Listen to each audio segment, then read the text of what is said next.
Hi kids, we'll be going into this unit 3 part 1 discussion.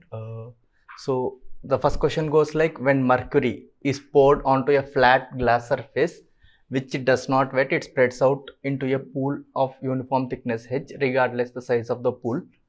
So regardless the size of the pool, thickness is h. You need to find what is that h.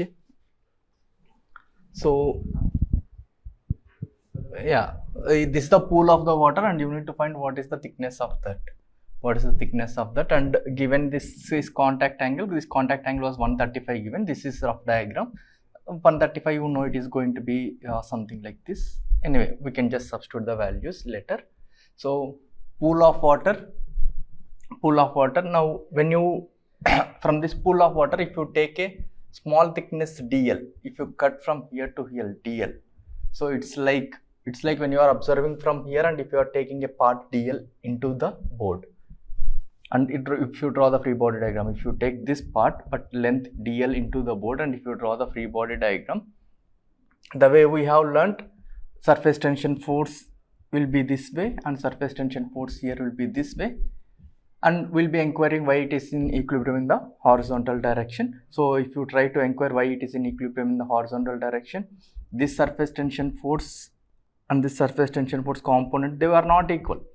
And apart from that, there will be pressure force from the atmosphere. That pressure force is going to be pressure times of effective area. Effective area is going to be dl times of h. So take this as capital H because I am using capital H. Now if you want to find the pressure force because of this liquid on this, then it is going to be average pressure into area. That proof also you will be having in your class notes, average pressure into area. I will be attaching the proof also in case if you don't know, average pressure into area. So when you draw the free body diagram, surface tension force here, and atmospheric pressure force and pressure force because of this part of the water on this, that is average pressure into area. Now when you make net force 0, you will be getting this equation, P naught into this thing will get cancelled, right? So when you make net force 0, you will be getting one equation. From here you will be getting the h value, and when you substitute this is 135, you will get some value which doesn't match with the option. The given solution is not exactly correct. So this is the way of doing it, and I'll be attaching a couple of other sources where they will be solving the same question, or you can look into it. It is in doubt clearance folder also. I will be solving it using energy method also. A particle is describing SHM in straight line. It speeds at distances 2, 3, 5 meter. 2, 3 and 5 meter. That was comma. From point A, in the line are 0, 4, 2 respectively. The displacement amplitude of the oscillation is. So basically according to the question, they said from a fixed point, when it is at a distance 2, its velocity is 0. When it is at a distance 3, its velocity is 4. When it is at a distance 5, its velocity is 2. See, they said at a distance 3 units, velocity, you understand this is extreme. And this is extreme and this is some other position. And they said this speed is less than this speed. So from here you will understand that is after the mean position only, because from here to here speed is going to be more than 4. Now amplitude is a, now from that you can easily understand this is going to be 1 unit. So this is going to be a minus 1 unit. Similarly, this is 5, this is 2, so this is 3. This is a, so this is 3 minus a. Now you can do energy conservation. Total energy half k a square, that should be equals to potential energy at any time plus kinetic energy at that time. Potential energy at any time plus kinetic energy at that time. Potential energy depends on the extension. I mean, assuming this is the natural length of the spring. I mean, that's the easy way of doing it for me. So you can do in your own way. So then I'll be using these two terms. I'll be bringing this one here. Then I'll be using a square minus b square. Then I'll be getting this equation. Then I'll be bringing this one to the left hand side, and I'll be again using a square minus b square. Then I don't need m and k. I can take the ratio. They will be getting cancelled. Then I'll be getting only equation in terms of a. Then you can get for a. So the only thing I did here is energy conservation. In the next question, Ice at 0 degrees is added to 200 gram of water. So let me show you the solution and read the question.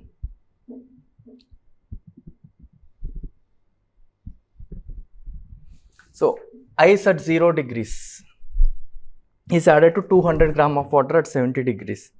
When 50 gram of ice at 0 degrees has been added and it fully melted, then everything, the flask, water and the ice, everything changed to temperature 40 degrees.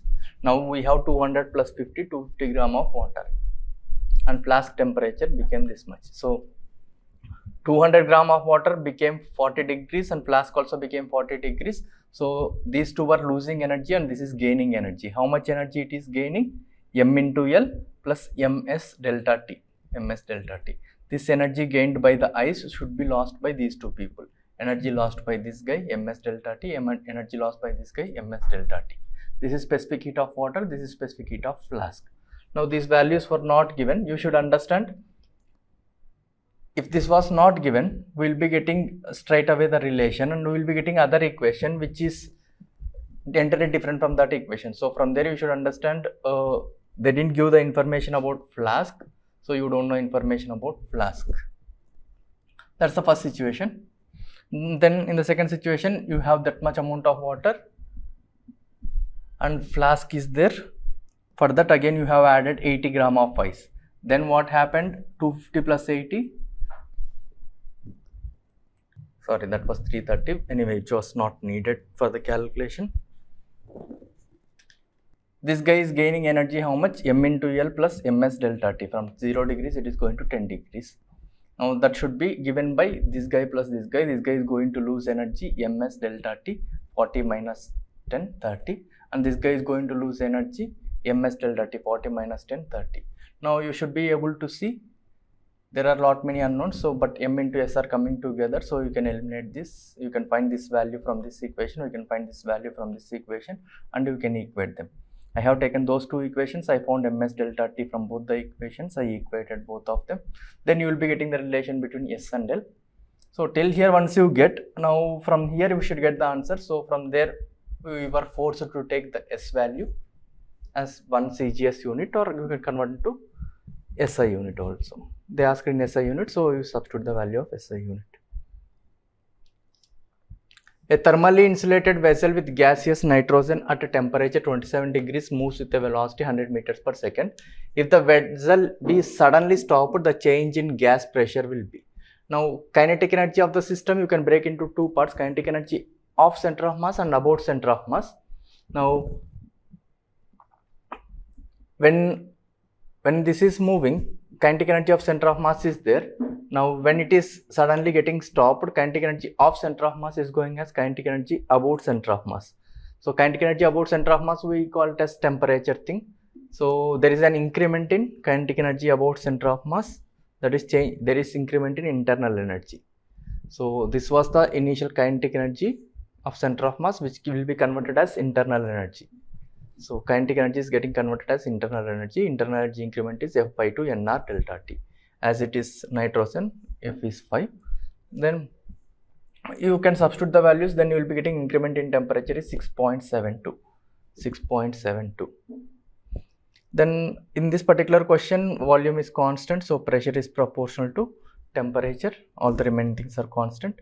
Now as the change is small when compared to the actual value, we can go with logarithm and differentiation. Then you can substitute the values. They are asking what is this value. So if you find this value, that is sufficient enough, which will be around 2.24%. The phase difference between two vibrating points on a progressive longitudinal wave is observed to be pi by 6. The distance between the points is 0.10.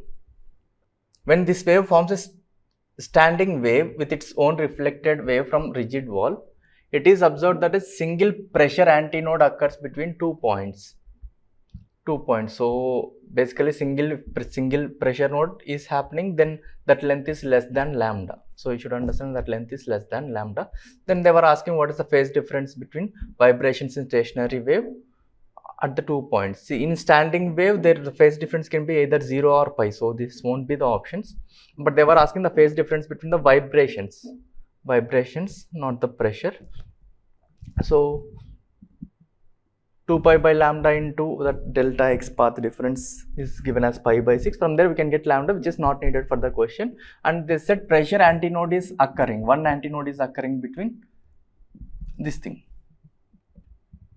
One antinode is occurring. But they were asking information about the vibration. So wherever pressure antinode is there, it is going to become displacement node. Wherever pressure node is there, it is going to become displacement antinode.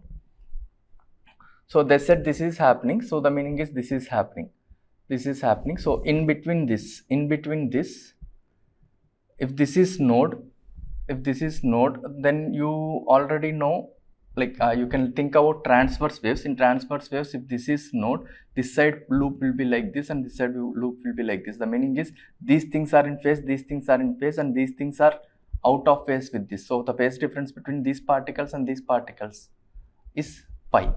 So the answer for question is pi. They were asking the phase difference between vibrations. They were talking about displacement. A long glass tube of length L is sealed at both ends, contains a small column of mercury of density rho of length A at its middle and air pressure P on both sides. The tube is fixed horizontally. If the mercury column gets a small displacement, the time period of its oscillation would be, assuming that the air on the sides undergoes isothermal expansion or compression. So yeah, there is a mistake written here. It is PV is constant. PV is constant. I will rectify it. So initially the scenario is like this. This total length is L. This length is A.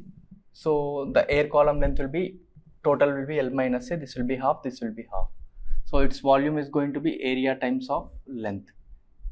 Yeah, pressure, volume, temperature, pressure, volume, temperature.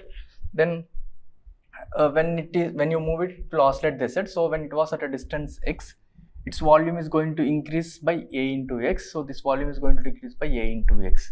So once you see at temperature, if volume is increasing, pressure will be reducing. So this pressure will become less than this. This pressure will become more than this. Now you can see earlier both the pressures were same. Later on this pressure is increasing, this pressure is decreasing. So the force will be this way. So it will be having an acceleration this way. Now how to find that excess pressure happening here? Then it is inversely proportional. So we will take logarithm, you differentiate it, then you will understand for this much change in volume, the change in pressure is going to become this much. So that much is the increment in this guy, that much is the decrement in this guy. So effectively the force will be 2 times of this pressure difference into area. 2 times of that pressure difference into area equals to mass of this thing into acceleration. Acceleration is double differentiation of its displacement. So that looks like SHM equation. Once that looks like SHM equation. So you can get the time period. As L is much greater than A, you will be getting option A.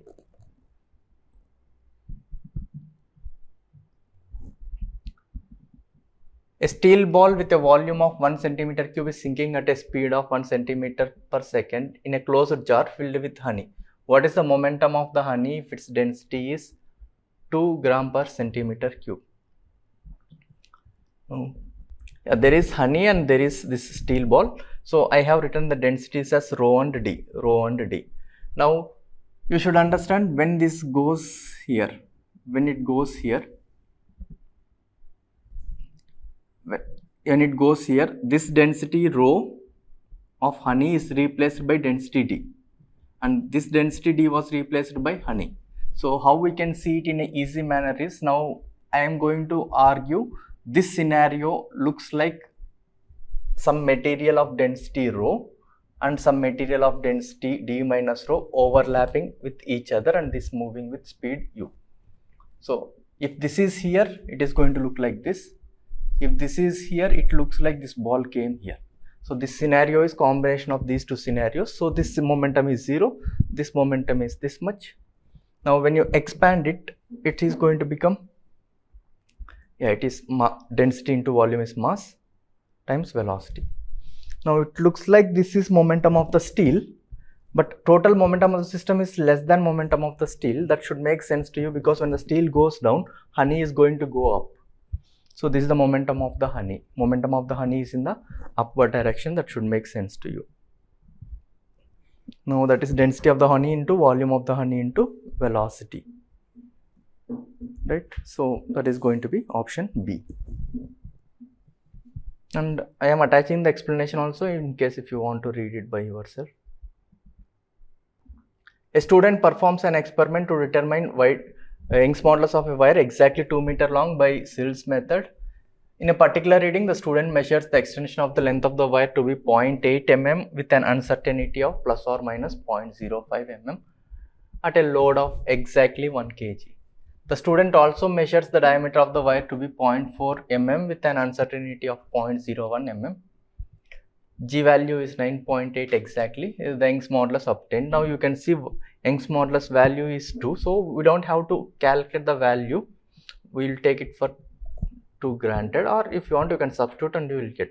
So this is the formula, you know, these values were given. These are the exact values. This is M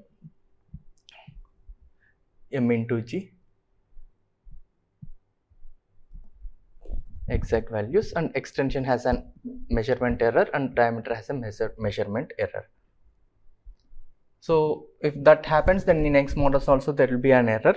You will be taking logarithm, you will be differentiating, then you will be taking maximum possible error, and maximum error in the area A is pi d square by 4. So this value is going to become this much. That also you can calculate easily.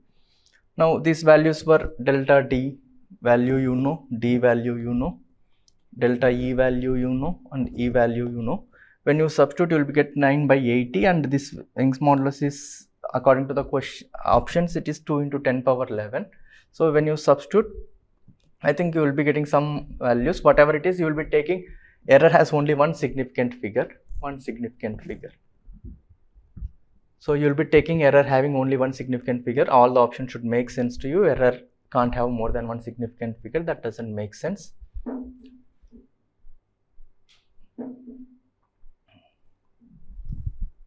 So we'll be getting error this much, and so it is obviously better way to write 2.0, saying like there is an error in this. Alright. A thin horizontal disc of radius r is located within a cylindrical cavity filled with oil whose viscosity is eta. The distance between the disc and the horizontal planes of the cavity is h and h. The power developed by the viscous forces acting on the disc when it rotates with angular velocity. The end effects are to be neglected. So they were asking power developed by the viscous forces. So we'll just calculate magnitude. Power is going to be F into V, F bar dot V bar summation, or the equivalent is going to be torque dot omega. So I think the given solution was torque into omega. I just went with F dot V integration. Now if you take any element, now all these elements will be similar to each other. So power force on this element is going to be eta into area into dV by dz, velocity gradient. Velocity of this element is r omega, and this gradient is r omega by h. This gradient is r omega by h. So there will be viscous force from this side as well as this side. So we are putting 2 times of eta A. Area is 2 pi r dr. This area is 2 pi r dr. So that is force. Force here is this way, here is this way, here is this way. Force and velocity are always opposite to each other. So there will be a -1. Anyway, we need only magnitude. So force times of velocity. Velocity of that element is r omega, and there are many such elements, so you have to integrate it. When you integrate, you will get the answer, or you can calculate the torque, then you can multiply with omega. That's up to you. If two metallic plates of equal thickness and thermal conductivities K1 and K2 are put together face to face and a common plate is constructed, then the equivalent thermal conductivity of this plate will be. I think that's kind of JEE Mains kind of question. So there is one plate, there is another plate. If you want to replace this entire thing with a single plate such that it looks same and its properties also same, what is this conductivity? So when they are in series, you know resistance is going to be R1 plus R2. R1 is going to be rho L by A, rho is 1 by K. This resistance is rho L by A. So as they are in series, equivalent resistance is R1 plus R2. That should be equal to this much resistance, rho L by A. These two should be equal. When you do that, you will be getting the required answer. The PT diagram for cyclic process of an ideal gas is shown. Which of the following indicator diagrams are correctly represent the above cyclic process? Given PT, they are asking VT and PV graph. So for easy understanding, I have taken the values. Without that also we should be able to do. So I have taken the pressure here is P0, temperature here is T0. At that time, volume was V0.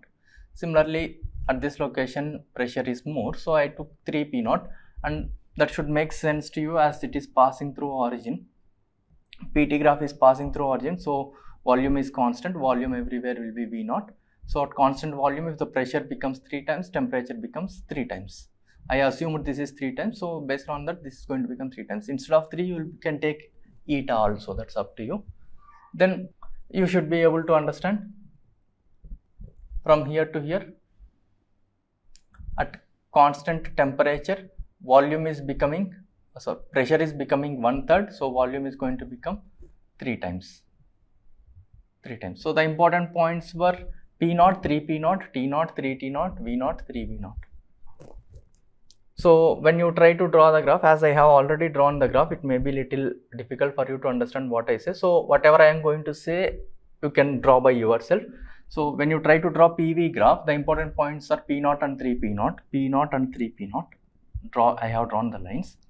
Then the important points for volume are V0 and 3 V0, V0 and 3 V0. Now point A refers to P0 and V0, P0 and V0. Point B refers to 3 P0 and V0.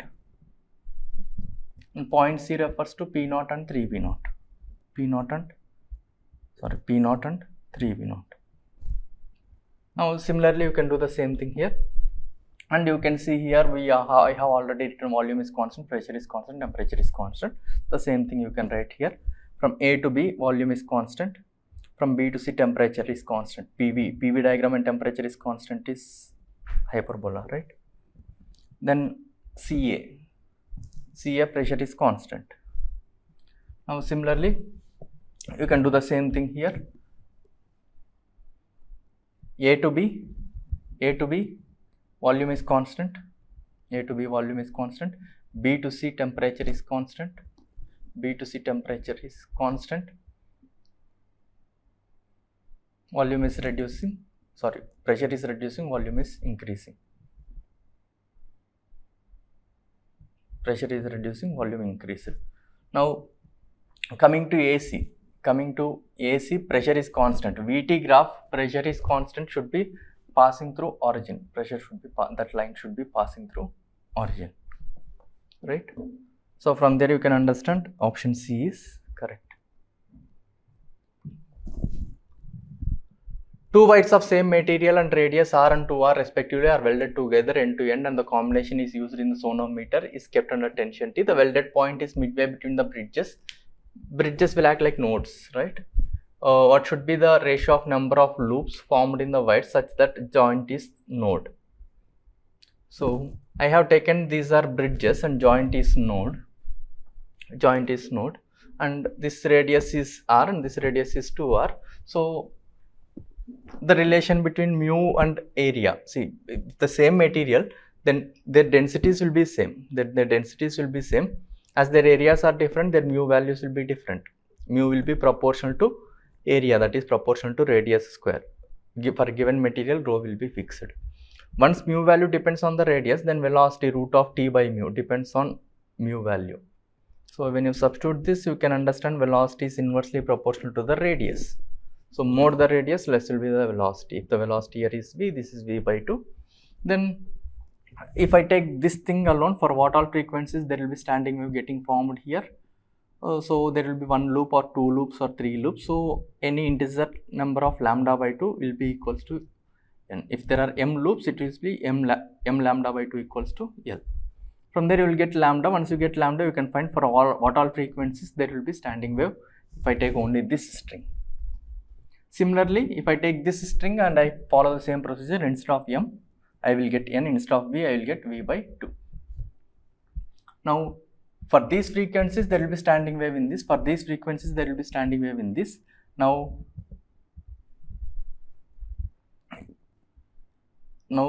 when these two values are equal, then there will be standing wave in these two.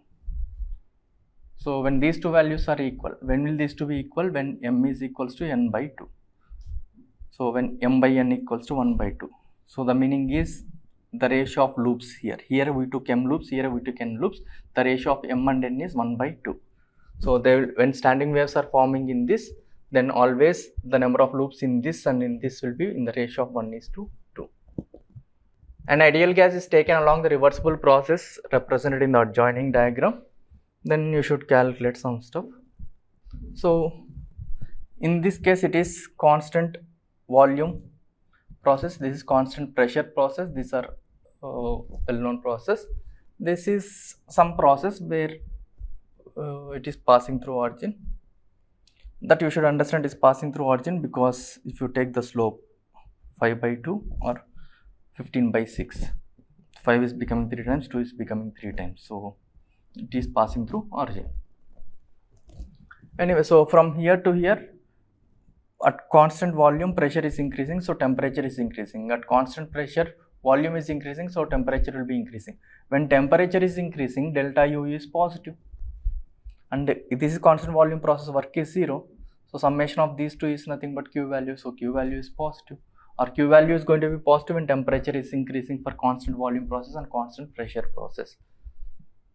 Right. So here also work done is, volume is increasing, work done is positive, and temperature is increasing, delta U is positive. So Q value is summation of these two, which is positive.